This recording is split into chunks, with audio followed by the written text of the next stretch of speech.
আসসালামু আলাইকুম, কেমন আছেন সবাই? আশা করি অনেক অনেক ভালো আছেন। আজকের ভিডিওতে আমরা কথা বলবো রিলেশনাল ডাটাবেজ নিয়ে।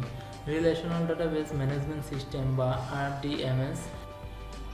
এখানে মূলত তিন ধরনের রিলেশনাল ডাটাবেজ রয়েছে: one to one relationship, one to many relationship এবং মেনি টু মেনি রিলেশনশিপ। আমরা বেশ কিছু উদাহরণের মাধ্যমে এই রিলেশনাল ডাটাবেজগুলোর ব্যবহার দেখব। তো চলুন শুরু করা যাক।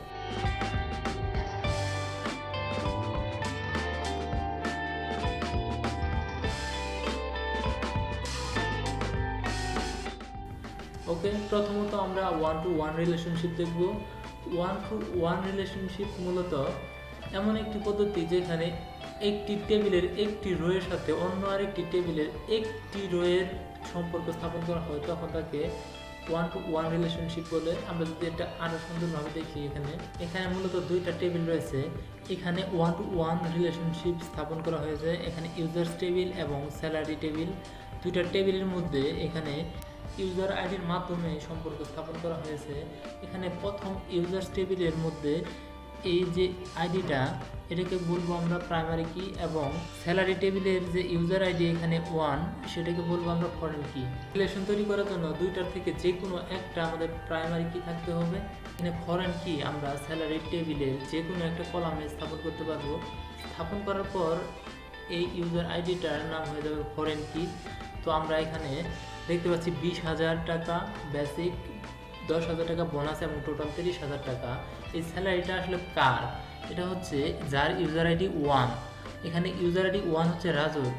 মূলত আমাদের ইউজার আইডিটা ব্যবহার করা হয় এখানে এই ইউজার আইডিটা ধরে, যাতে আমরা সেই ইউজারের বা সেই টেবিলে যে ডেটাগুলো সেগুলোকে আমরা প্রয়োজন অনুসারে খুব সহজেই ব্যবহার করতে পারি। ডাটাবেজ রিলেশনশিপের সুবিধা হচ্ছে এখানে আমরা বড় একটা টেবিল না করে আলাদা আলাদা ছোট ছোট টেবিল করে সেগুলোকে কানেক্ট করতে পারছি, এবং এর ফলে ডাটাগুলো খুঁজে বের করা আমাদের জন্য অনেক সহজ হচ্ছে।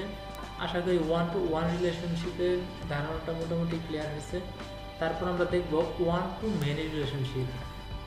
ওয়ান টু মেনি রিলেশনশিপ, এখানে ইউজার্স টেবিল রয়েছে এবং আমাদের এখানে পোস্ট টেবিল রয়েছে।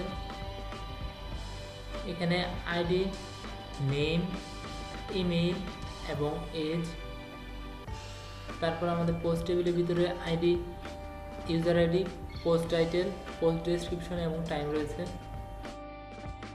এখানে আমরা যদি খেয়াল করি, পোস্ট টেবিলের ভিতরে তিনটা পোস্ট রয়েছে, পোস্ট 1, 2, 3। এখানে আমরা ইউজার আইডির দিকে যদি খেয়াল করি, প্রথমটা হচ্ছে ইউজার আইডি 1 এবং দ্বিতীয়টা হচ্ছে ইউজার আইডি 3 এবং তৃতীয়টা হচ্ছে ইউজার আইডি 1। মানে হচ্ছে এখানে আমাদের প্রথমটা এবং তৃতীয়টা ইউজার আইডি 1, তার মানে হচ্ছে এখানে ইউজার আইডি 1 হচ্ছে রাজু।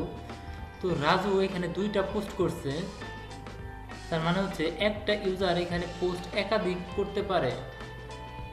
তো আমরা এটাকে বলবো ওয়ান টু মেনি রিলেশনশিপ।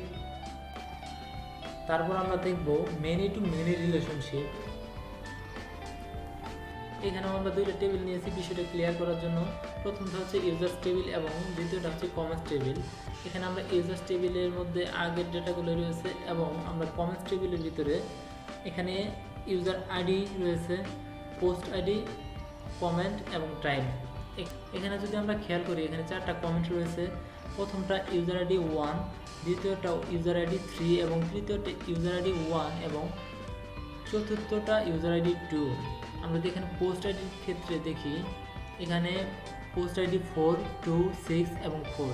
মানে হচ্ছে প্রথমটা ইউজার আইডি 1 মানে রাজু কমেন্ট করছে পোস্ট আইডি 4-এ, এবং দ্বিতীয়টা ইউজার আইডি 3 এখানে রিফাত কমেন্ট করছে পোস্ট আইডি 2-এ, এবং তৃতীয়টা ইউজার আইডি 1 রাজু আবারও অন্য আরেকটি পোস্টে ইউজার আইডি যেটা 6 সেটাতে কমেন্ট করছে।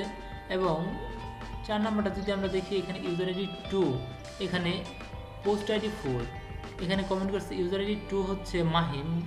তো এখানে রাজু যে একটা পোস্টে কমেন্ট করছে সেম পোস্টে এখানে মাহিম কমেন্ট করছে। তার মানে হচ্ছে একজন ইউজার চাইলে একাধিক পোস্টে কমেন্ট করতে পারে এবং একাধিক ইউজার চাইলে একটি মাত্র পোস্টে কমেন্ট করতে পারে।